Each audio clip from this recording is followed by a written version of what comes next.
Welcome back to another body language analysis. And in this scene of The Godfather, we can see how easy it is to subtly take control of an entire room just by using the right body language and using weaknesses of other people. And I've read the comments. I know that this is a movie and, it's not real life, but all of those characters were highly influenced by body language experts to act in the exact way that depicts the character. So if a character is really dominant in the movie, then that means that a lot of body language experts sat behind that and thought, how could we make his body language as dominant as possible? So even if it's a movie, copying them is beneficial for your real life, okay? And my mission is to make you have the best body language that you could possibly have. And this is just the best way to show you examples of it. So let's get straight into it. This is business, not personal. They shot my father. Even the shooting of your father was business, not personal, Sonny. Well, in business, we'll have to. Look at this right here, all right? This is kind of a similar example to what I said last video. Look at how his entire attention of his entire body is faced towards this guy, right? But his attention is not faced towards him, okay? We can see that with a lot of influential people. When you see, I don't know, a sales expert who's walking around, and then you see people who are trying to talk to him coming up to him, and he just keeps walking in the direction he was walking to before, and the other person is talking to him, all of his and his entire body faced towards him. But the expert, the sales guy, is still, not giving them their full attention because he's focused on something else. And that's just a very dominant move. And you could do it in real life all the time. All right? Hey, listen, do me a favor, Tom. No more advice on how to patch things up. Just help me win, please, all right? And now, right here, there's a bit of a backstory. This guy right here is supposed to be in charge, okay? Just keep that in mind. He is supposed to be in charge throughout that entire scene because it's if you haven't watched The Godfather, it's similar to the Mafia, and he is now the oldest guy, and that means he should be in charge. But he's not acting like he's in charge, okay? He's acting weak. He lets his emotions control him, okay? And the second a man does that, he lost control of the entire room. He's not really in control. His emotions are in control. And you don't want to trust someone whose emotions are in control, right? So it's kind of like a little kid trying to, reign the room when it's obviously not working, right?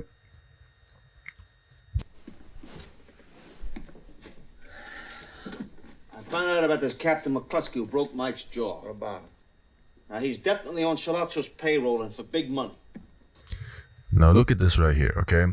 So this guy is supposed to be assistant, right? He's not supposed to be the leader. He's supposed to help the leader and give him information and stuff, right? But his body language is so much better and more secure that he seems like he's the one in control. Look, for example, at how he's not only taking up space here, he's also invading this guy's personal space right here by putting his hand there, okay? He's making himself big and essentially, taking up a lot of space. And he also puts his hand right there, which is kind of very close to him, okay? And invading someone's personal space is always a very dominant move. It just basically shows that you think you can do whatever you want. And it's very subtle, It's he's just putting his hand here. If this guy right here would call him out for it, it would just be yeah, I just wanted to put my hand here. But in a subconscious way, in a body language way, this is a super dominant move by the assistant right here, okay? Because you can see not only is he taking up a lot of space through that, but he's also invading his personal space, which is dominant. So that's a phenomenal way to have great body language, okay? If you can just subtly take up personal space of other people, it's just very dominant. It shows that you will do whatever you want to, right? Nobody can really like tame you or something. See? McCluskey has agreed to be the Turk's bodyguard. What you have to understand, Sonny, is that while And also, I mean, those guys are Italian, so they're gesturing a lot. But I would just, call this out. He's gesturing. They're all gesturing, and gesturing is a really, really good way to not only take up space by using hand gestures, but also because people are engaged when we gesture, right? They don't only hear our voice and listen to what we say and become bored of that, because only listening the whole time, we will become bored of that eventually. But because of the gestures, we also become engaged visually, right? We see stuff we are invested in now, right? It's a lot easier to keep attention on someone when they're gesturing, when they're moving, because it's more interesting than when they're standing still. Palazzo's being guarded like this, he is invulnerable. Now, nobody has ever gone down to New York. Now also look at the strong eye contact right here, okay? He's staring him down. He's not only on a higher level, like physically, you can just see right here. He's also body language wise on a way higher level. He's staring him down from above. This guy is probably looking down or like looking here or something, I don't know. But he's like basically looking down, which is very, very submissive. And he's also touching his neck right here. That just shows that he's nervous. Never, ever touch above the neck. Never do that, okay? There's no gesture or body language tip that would say, okay, yeah, touch yourself above the neck, because every touch you do above the neck is either submissive or shows nervousness, all right? And when you touch your face, all the germs on your hand will be on your face, so you will also have higher chances of acne and just bad skin. So there's really no benefit of touching yourself above the neck area. Police captain, never. It would be disastrous. All the 5 families would come after you, Sonny. The Corleone family would be outcast. Now look at this right here, okay? This is what I meant with gesturing, taking up space through gesturing. You can just see how wide he made himself without looking weird.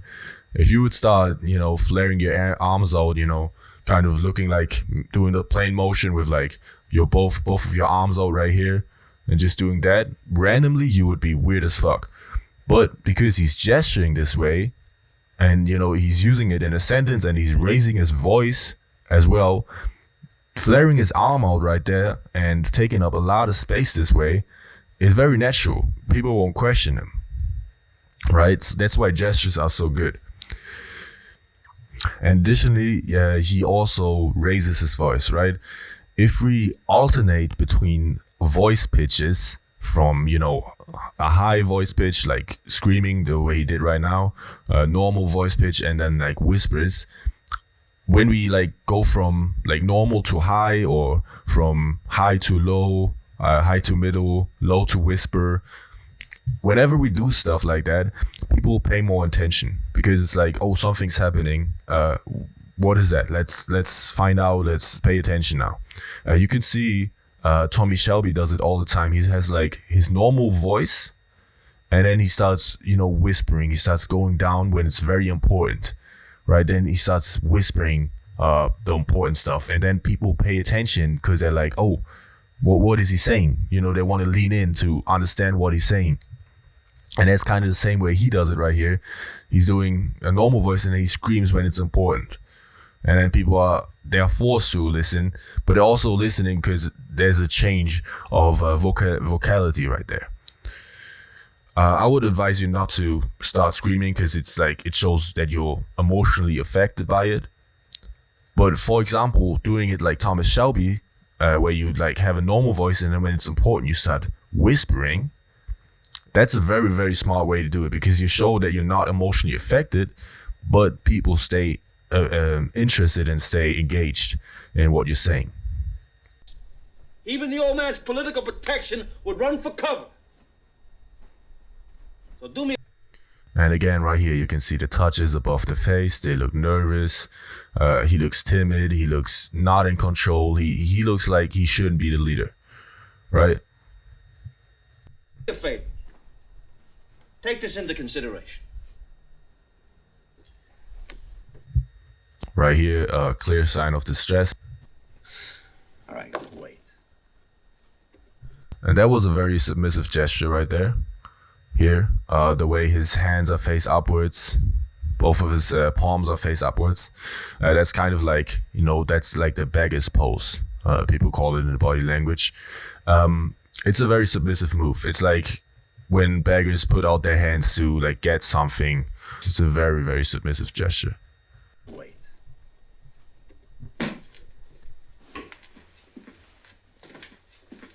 You can't wait.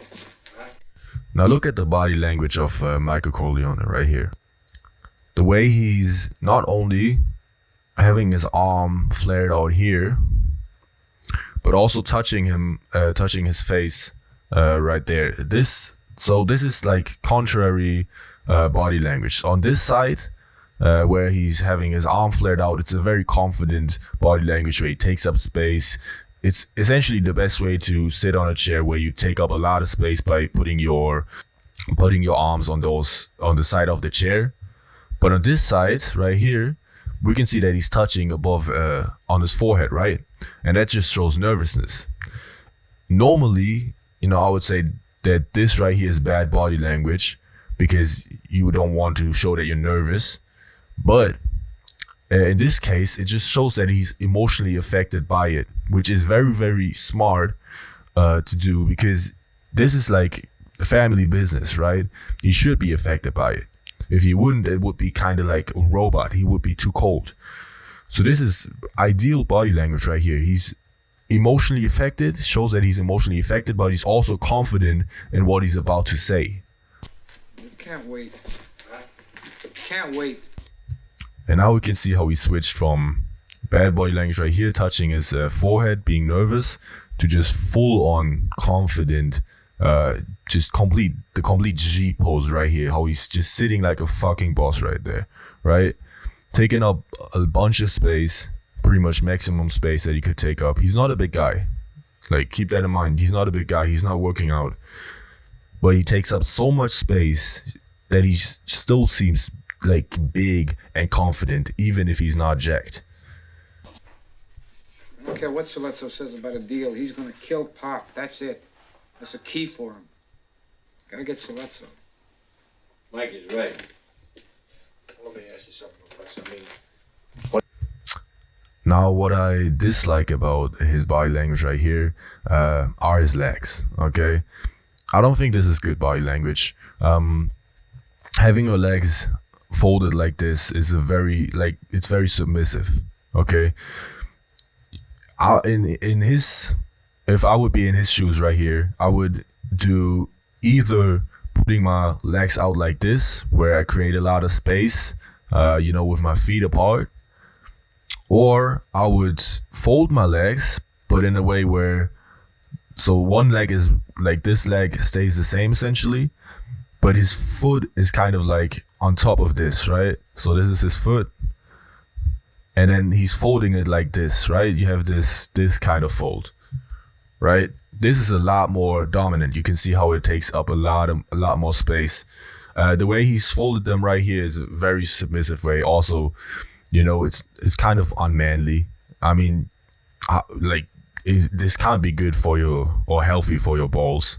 This has to be kind of painful. The rest of his body language is phenomenal. He's holding strong eye contact. His face is composed. He's not showing too much emotions. He's taking up space right there with his arms on the side of the chair. But his legs is something I would improve. What about this McCluskey? Huh? What do we do with this copy?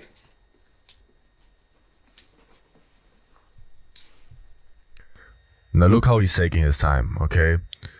Dominant men move on their own time. They don't move or respond when it's usual to respond, or when someone asks a question. They don't just instantly answer. They take their time, they think. They don't feel the need to instantly say something. Don't be scared of silence. Move on your own time. Move when you think it's right. Move when you think it's now smart to say something. They want to have a meeting with me, right? It will be me, McCluskey, and Soletso. Let's set the meeting. And look how composed he stays, right? He's essentially talking about a very, very dangerous situation that he's bringing himself into by arranging that meeting that he's a part of. But his entire body language just screams confidence.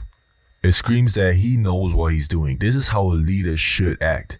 He has an idea, and of course he doesn't know if it's going to work out 100%, or if it's maybe it fails, but he's not going to show that he's not sure of it, right?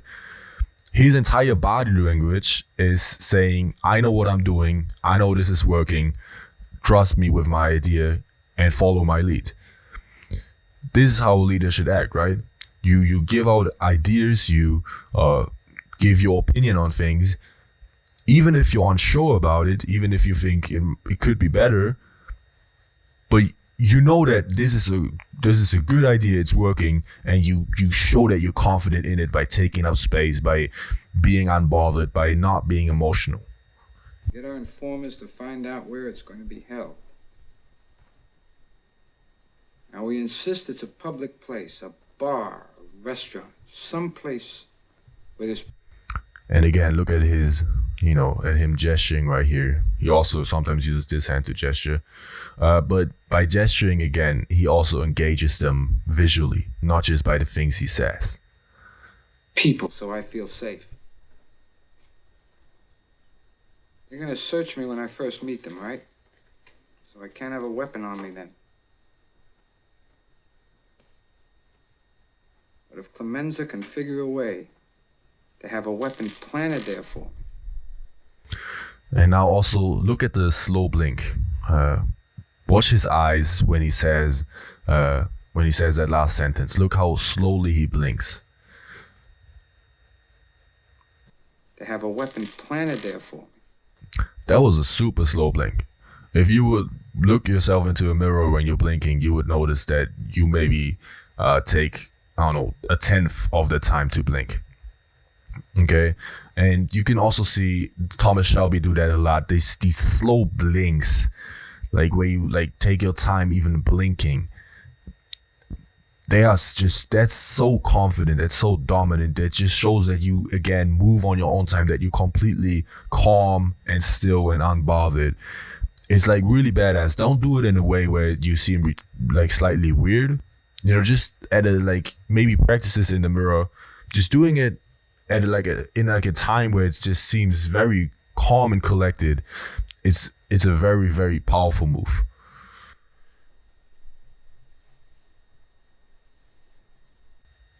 And here again, taking his time and having strong eye contact while he's doing that.